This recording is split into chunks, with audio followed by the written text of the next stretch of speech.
Okay, so our passage this morning, we're going to be in Isaiah 12, 1 through 6. And if you don't have a Bible with you this morning, you can find that on page 576 of the Bibles that are in the seatbacks in front of you, if you would like to follow along.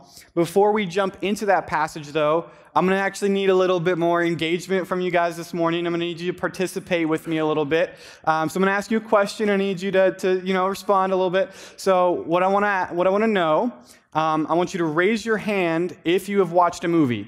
Just like in your lifetime, if you've seen a movie, like raise your hand. Okay, and keep it up. Don't put it down. Keep it up. Keep it up. Okay, we got almost everybody has seen a movie. Good. Keep them up, though. All right, question number 2. I want you to keep your hands up if you have a cell phone with you this morning. Put them down if you don't, but if you have a cell phone with you this morning and you've watched a movie, keep them up. Okay, great. Most of you. All right, so we're going to do a little poll. You can put your hands down. We're going to do a little poll here that's going to require you to talk about movies and use your cell phone. And I know that all of you have seen movies and that most of you also have a cell phone. So the only excuse you have to not participate is laziness. Yeah, right? Okay. So go ahead. What we're going to do here is the question is what is your favorite movie genre? I want to kind of take a poll. This is actually going to be really useful for us towards the end of our message this morning, but I want to know what your favorite movie genre is. So to participate and to do this, you're going to text the word question to 330-644-6121. And when you text that word question to that number, you're going to get a response with 4 different options for your favorite movie genre. You're going to have A, action and adventure. You're going to have B, drama. C, romantic and comedies. And you're going to have D, horror and thriller movies. Okay? And you're going to respond with your favorite movie genre, either A, B, C, or D. Just that letter. You don't have to write out the whole thing. Just the letter that corresponds with your favorite movie genre. And hopefully y'all are all participating and helping me out, because we're really going to come back to this here in a little bit. And I'm excited to see what happens. So we're going to go ahead and we're going to read Isaiah 12, 1 through 6 as you continue to respond. It says this: "You will say in that day, I will give thanks to you, O Lord, for though you were angry with me, your anger turned away, that you might comfort me. Behold, God is my salvation. I will trust and I will not be afraid. For the Lord is my strength and my song, and he has become my salvation. With joy you will draw water from the wells of salvation, and you will say in that day, give thanks to the Lord, call upon his name, make known his deeds among the peoples, proclaim that his name is exalted, sing praises to the Lord, for he has done gloriously. Let this be made known to all the earth. Shout and sing joy, O inhabitant of Zion, for great in your midst is the Holy One of Israel." This is a wonderful passage, and I really, really love it. And I think it fits actually really well with our mission statement here. And this statement that I have next to me, this is what our leadership and the elders here of our church, through a lot of prayer and through a lot of looking at Scripture for a long time, have put forth as the mission of our church. Like, this is the focus of our church. As a church, we want to make people know Christ. We want to help them know Christ. We want them to experience his life-changing power, and we want people to make him known to the world, right? And I think what's cool is that in this passage in Isaiah, and here in our mission statement, there's actually a cycle of spiritual growth. A cycle of spiritual growth that we're going to see and that we're going to play out, and that's going to be really important for us as we seek to follow Christ and know him more. And it all begins in verse 1. Okay, in verse 1, it says, "You will say in that day." And I want to pause right there because it says, "in that day." And so what day is Isaiah speaking of? What day is he talking about? And Pastor Mike, he says all the time that context is key. It's one of his catchphrases, and it very much is true. And what we're going to have to do is, if we look back, we're not going to go there for sake of time, but if you go back to chapter 10, you begin to hear about how Israel has been disobedient to God in this period. It's a big surprise. They were disobedient a lot, as are all of us. But what was going on was they were looking for hope, and they were trusting in things that weren't God. And Isaiah was kind of constantly going, no, like, don't find your hope there. Like, you're doing the wrong thing. Like, trust in God. Don't be disobedient, or you're going to suffer and you're going to go through exile and you're going to be dispersed and these things are going to happen. And of course, Israel continues down that path. The king continues to be evil and trust in other nations and so forth. But as we go to and transition to chapter 11, it begins to get into some prophecy, and Isaiah prophesies and thinks of this day in which Israel will be restored to the place where it was right with God, return to Jerusalem, and be a nation that worshiped and believed and trusted in God again. And that is the day that we're coming into here in chapter 12. It's this hymn, this song of praise about this prophesied day that will eventually come for the nation of Israel. And this is really the same place that all of us today start in our relationship with God. It starts with this return to Him, this return to God. We know that we've all been broken by sin. We've all been separated from God because of the sin that exists in our hearts. Now, we cannot be in right relationship with Him. But because of what Jesus Christ did on the cross, because God sent His Son to die for us and then raise again and take the punishment that we deserved, that we can come back and we can be restored to this right relationship with God, and we can be in a good, comforting relationship with Him where the anger that was meant for us was taken out upon Christ, and we get to have the joy of this relationship. And that's where this really begins. We all need to return to Him. And I want you to know, if you're here today and you have not done that, if you're here and you don't have a relationship with God, He's extending you that offer. There's nothing that you can do, no sin, nothing from your past, no wrongdoing that can interfere with the offer of grace and forgiveness and love that God is offering you this morning. All you have to do is accept it. So I challenge you, if that's where you're at this morning, to accept it. Secondly, once we're restored to this right relationship with God, there is blessing and there is life change. This comes in verses 2 and 3 here in Isaiah 12. It says, "Behold, the Lord is my salvation. I will trust and I will not be afraid, for the Lord God is my strength and my song. He has become my salvation. With joy you will draw water from the wells of salvation." You'll draw water from the wells of salvation. I think there's this beautiful analogy here in that picture of a well of salvation. To understand this, we have to know that water is a vital and valuable resource, which I think intellectually we all understand, right? Like intellectually we all know, okay, water's important, I have to have it to survive. But we don't understand it in the same way that they do because we have, a tap that you can flip on and we can get water and we have clean access. And that's not necessarily true in other parts of the world, but I guarantee you it wasn't true here in the Old Testament times when Isaiah was writing this hymn.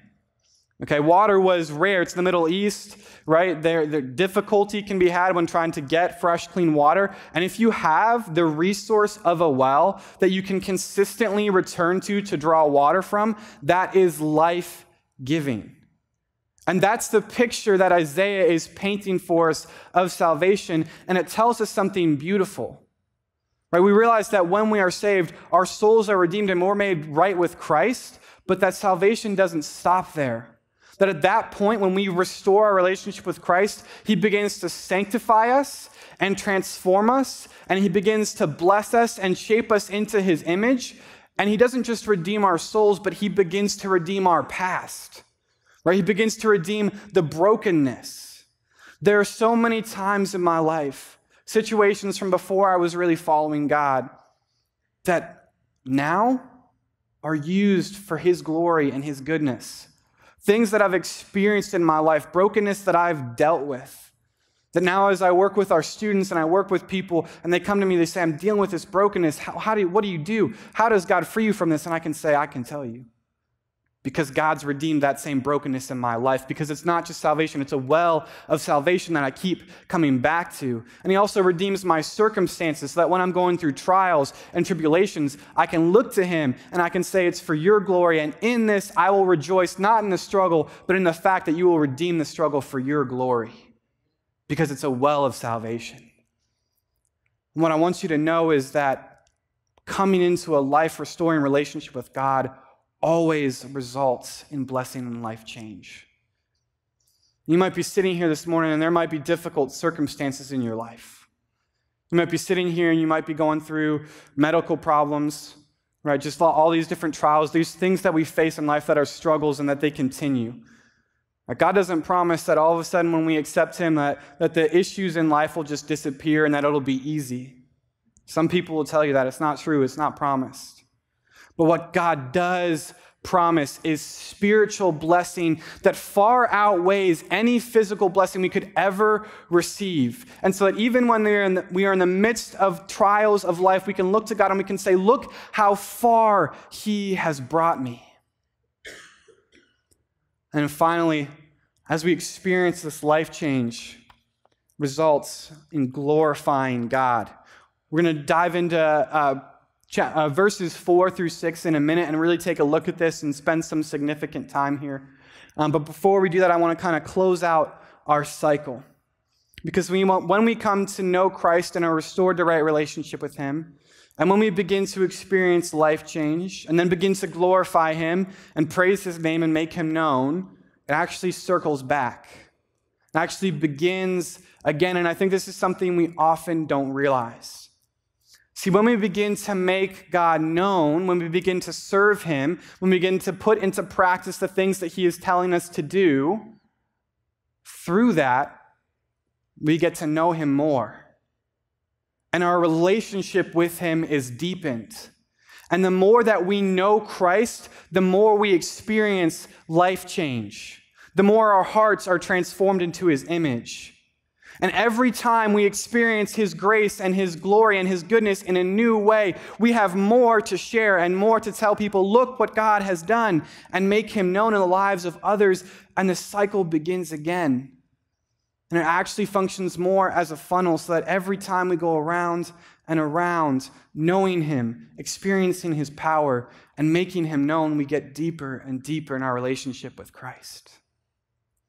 And this is so important. I don't want us to miss the fact that we need to holistically pursue God. Because sometimes we get caught up in like specific things that we like or enjoy or that we're good at or that we value. But I want to tell you this morning, if all you ever do is spend time studying theology, just diving into Scripture and saying, I want to understand everything about God, I want to know him, but you never go and live that, you're missing something. Or if all you do is focus on looking like Christ, and all you do is say, I want to go to church every Sunday, I want to be a part of these Bible studies, I want to serve, I want to look like Christ, I got to have this perfect image of what it looks like to be a Christian, you're missing something. And it becomes legalistic and stale. Or if all you do is ever serve, and you're just constantly pouring out, and you want to be, I want to look like God, I'm going to serve here, I'm going to do this, but you never come back to the well of his grace and forgiveness and love to be recharged and to know him more, you will die out, and all your serving will be worthless. You can't ignore any aspect of spiritual growth. We need all of these things to know him, experience his life-changing power, and make him known. They work together. One of the most tangible ways that I've seen this personally is through the missions trips that I get to lead as our student ministries pastor here. Whether that's locally at our Love Your Neighbor trip or whether that's going internationally to Costa Rica, this is so tangibly there in front of me every time I do this. Take Amanda, for example. Here's someone, we showed you her baptism video just a couple weeks ago. I hope that you were here for that. But here's someone who in life struggled with so much. She overcame abuse, struggled with addiction, just a past that you could never imagine being restored. But one day, she encountered God. One day, she came to know him. And it was funny because she signed up very early on in her faith to go to Costa Rica with us, and she would tell me all the time, she was like, man, I don't really know what I'm doing. She's like, I don't really know what it looks like to be a Christian. I'm still all figuring this out. But all I know is that I'm called to go and to tell other people about God. And boy, it was amazing to watch her on the Costa Rica trip, to see her faith, to know what, I don't know what I'm supposed to do. All I know is I'm supposed to follow God, and he's calling me to go to Costa Rica. And then in the midst of that trip, to see her make God known every day and to see that cycle fill out and to see it just bubble over in her life. Every single day we would come to these team gatherings and she was just like bursting to tell us about what God was doing in her heart. And it just began to overflow from her. The making Christ known was just natural because it overflowed out of what was happening in her heart. And it was beautiful. And I've seen this time and time again, and now to encourage you and to hopefully show you a little bit more of what this cycle looks like, I want to show you just a little video from some of the other people on our team from this past year in Costa Rica. And just hear short snippets of the story of what God did in their hearts. And they're desperate to make him known. So I hope it encourages you and I hope it shows you this cycle.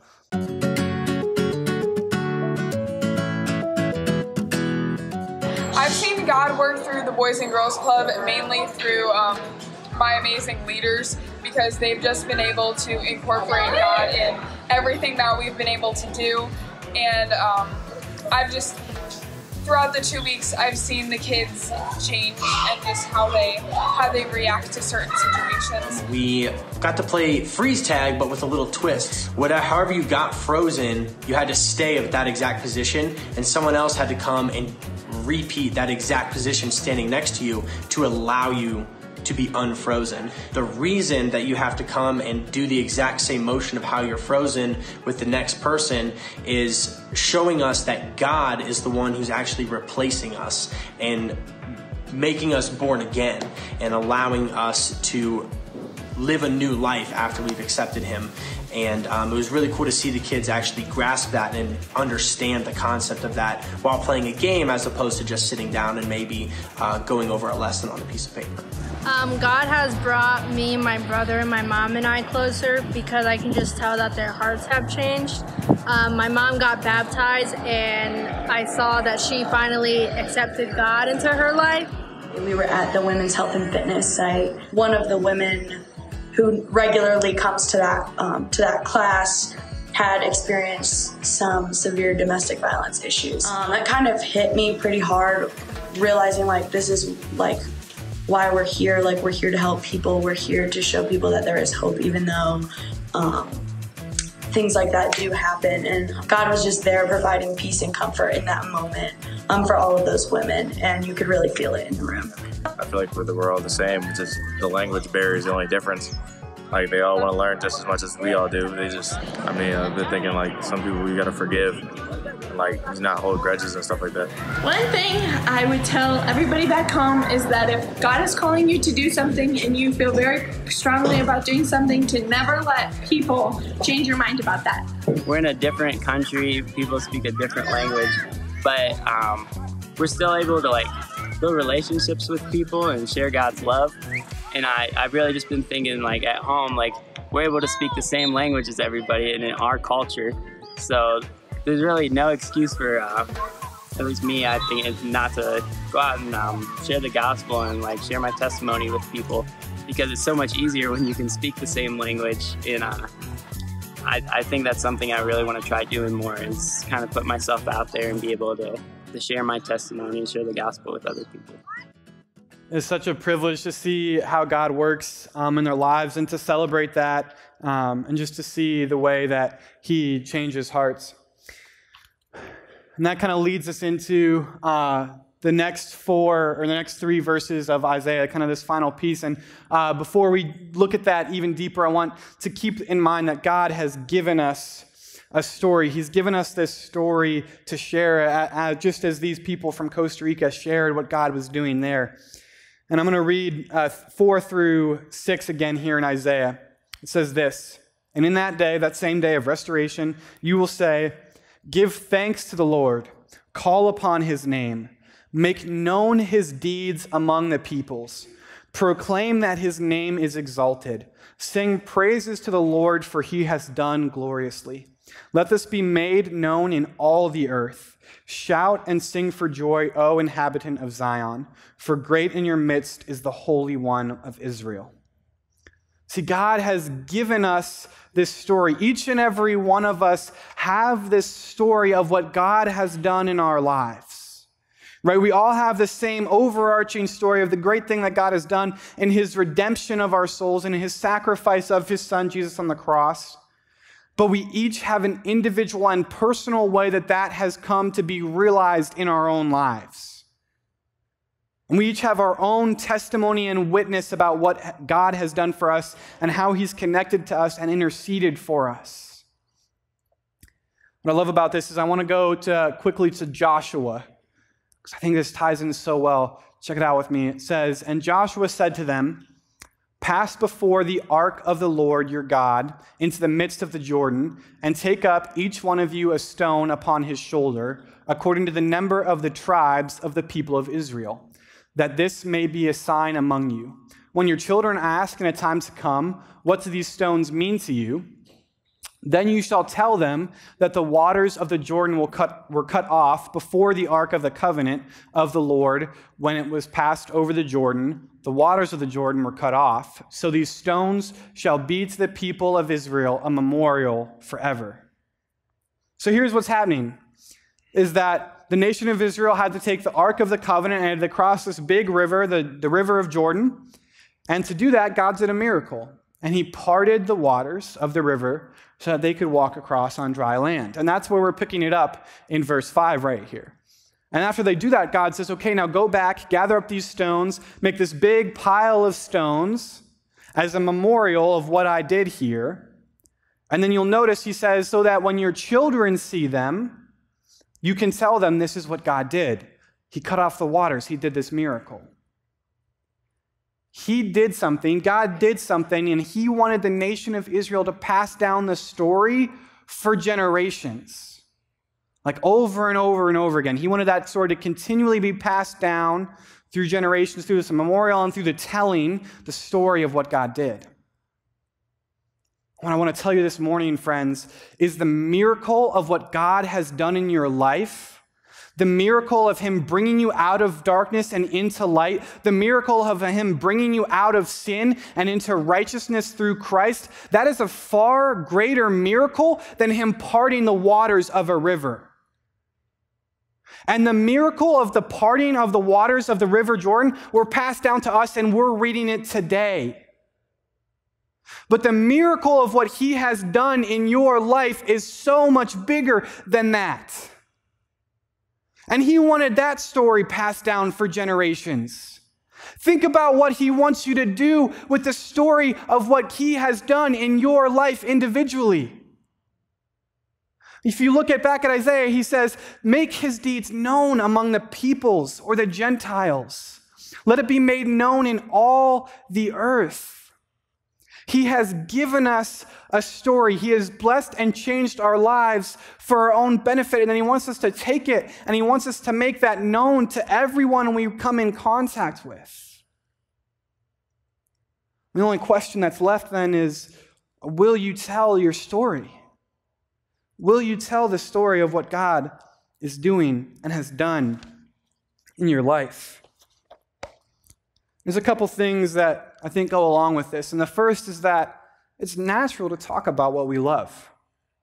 It's natural to talk about what we love. I think sometimes when we say share the gospel, talk about Jesus, tell people what he's done for you, like we get nervous and we start to tense up and we start to have these hesitations, and I want to break through some of those. I think it's important to know that it is natural to talk about what we love because, for example, I can stand up here this morning and I can tell you all about Ohio State football. They start in 6 days. I'm really excited for the season. They got a new, young, bright head coach. They got a great athletic quarterback from Georgia that's going to be taking the reins. J.K. Dobbins is seasoned. He's a great running back. He's experienced. He's going to lead the team and give that quarterback time to develop and the O-line to get their gusto behind them, right? The defense is good. We return 8 of 11 starters. Our schedule is fairly easy at the front end, but challenging enough at the back end that our resume is going to look good to let us into the playoffs. And I can just go on and on and on. I could tell you way more about that because that's my team. I love my team. And you don't have to work that out of me. You don't have to pry that out of me.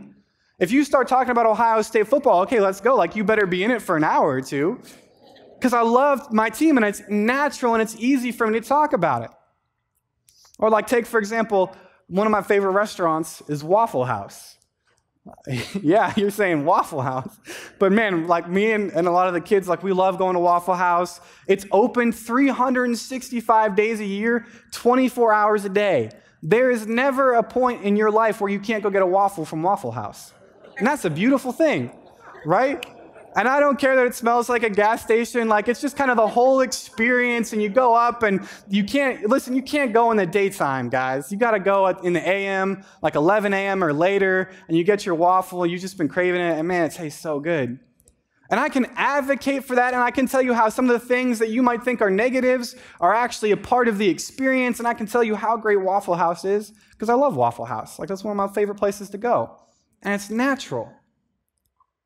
And I think sometimes we get bogged down with the gospel because the devil sells us some lies. And I think one of those things is that every time we share, it has to be theological.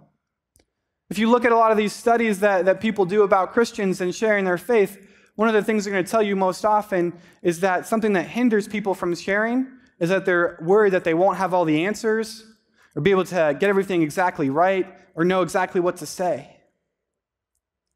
And yeah, like we got to share the gospel, guys. We got to tell people what Jesus did and how he died and rose again and sin to life. We got to give them that whole story sometimes. But sometimes all you have to do is tell them what he's done for you and how you've experienced him. And there's a reason, guys, that statistically, as much as statistics are worth, new Christians are the ones that share their faith the most. People who know the least theological knowledge are the ones who share their faith the most. Because they don't get bogged down thinking, oh gosh, how am I going to answer this question? They're like that blind man in John 8 that Pastor Mike talked about at the beginning of the year or the beginning of summer who said, you know what? I don't know much about this Jesus guy. I don't know whether he's a sinner or not, but all I know is I was blind and now I can see. All you need to tell people is, look, I was blind and I can see. I was lost and now I'm not. Here's what God has done for me. And I guarantee you, you know all the answers about that because it's your story. It's your life. Tell people what God is doing. The second thing I want to make sure we get out of the way is I want to make sure you don't devalue the story of what God has done for you. Because unfortunately, we do this sometimes.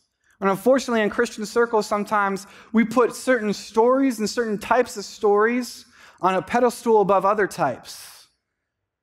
Right? And we say, man, like, this person's got a testimony. Man, they've overcome addiction.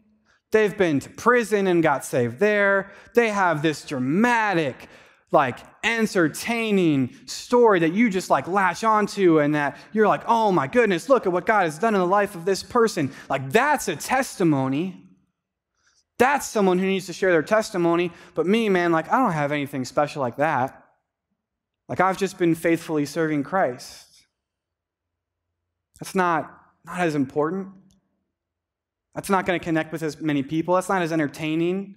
Like, why would I share that? Like, that's the person who should share, is the person who has this big, dramatic story. And let me tell you again, guys, the miracle of what God does in the life of someone who's overcome various obstacles is just as great as the miracle of what God has done in the life of the person who's been faithfully serving him for a number of years without those major struggles. It's still death to life. There's no difference. They're the same miracle, and they're beautiful. Don't devalue it. And see, we did this poll earlier. We talked about the different types of stories that people like in movies. And what you'll notice is that all of them got votes. All of them got votes. What I want you to see is that different types of stories connect to different people. Yeah, a lot of people like action and adventure, right? There's going to be a lot of people who connect to those big dramatic stories, but over half of the rest of the group doesn't connect to that. And they might hear that big dramatic testimony, and that might not soften their hearts, and that might not be the avenue in which they come to know God. But it's someone else's story that does.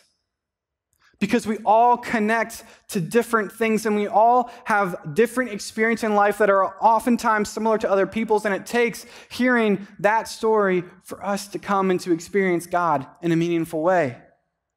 Don't devalue your story because they all have value. And what's going to be great is when we do this again in the second service, some of those that are high in here are going to be low in there because, again, there's this diversity of what's going to connect with people. And God wants to use your story, whether you think it can be used or not. So will you tell it? I want to end with this. This is from Acts 1, verse 8. And this is right before Jesus ascends into heaven. And he's speaking to his disciples. And this is the last thing he says to them. He says, "You will receive power when the Holy Spirit has come upon you, and you will be my witness in Jerusalem and in all Judea and Samaria and to the end of the earth." Two things. One, you have that same Holy Spirit. You have that same power assisting you as you go out and as you make him known. And secondly, they were to be his witnesses. And a witness is someone who has seen something or experienced something and tells people about it. You have seen God, you have experienced God if you are here and you have a relationship with him today, and he wants you in the same way he called them to be his witnesses, he wants you to be his witness. My challenge is you to tell that story, to make him known. We get to end our service in a pretty cool way. We have a student recently who's experienced these things and who wants to make God known and who wants to get baptized and share his testimony. He's going to get baptized in the end of our second service, but we're going to show you his testimony, his video, as a way to just kind of encourage you, be an example for you of what it looks like to share a story, and end on a celebratory note. Hi, everybody. I'm Jovan. My life growing up was like, it wasn't that great because my mom got divorced and she started choosing her husband, my stepdad, over her kids. So really, like, she was going back and forth in jail, and then that's the only home that the jail would let her out to. And then, but they said I wasn't allowed there, so that's why I live with Rachel. When my brother went to jail, I couldn't go to school for like because my mom had pulled me out of school. How I started coming to church, Rachel, Remy's mom, my mom, my new mom, and Michael's mom, her name is Rachel, that's my mom too. I got two moms. And they just talked to me and like really pushed me through the hard times of my life. And they worked step by step with me. And then just one day Remy and his mom was taking me and Michael to church, and then it was my first day. I was kind of shy. I was kind of I wouldn't say scared, but like just nervous on the new people I would meet. And then now it's just like, they're not that bad. When I got saved, it started off with devotes, and then after devotes, me and Joe went to McDonald's. Joe prayed for me, and he walked me through what to say, and when I opened my eyes, I just felt like everything got brighter, you know? Like I just looked at life differently after that moment. I always knew that there was a God, and like I believed in him. I never, have no doubts in believing him. But like now it just makes everything clear. Like I know, why we're here, why everything is, made for a reason. So my lifestyle was, just making bad decisions in my life. And now, I don't really see that for me. I feel like I see a brighter future for me since I've followed Jesus, got closer to Jesus, Like when I leave here, I always want to come back. I don't want to really leave this place. Some of the things God has done for me was put me in a better home, and just find better friends to look up to. Just to think about him dying for us is just so amazing. He died for us and stuff. Jesus has saved me. There you go. Thanks for joining us. If you have any questions about what we talked about, Jesus Christ, our church, or anything else, connect with us on Facebook, Instagram, or by email. We'd love to hear from you.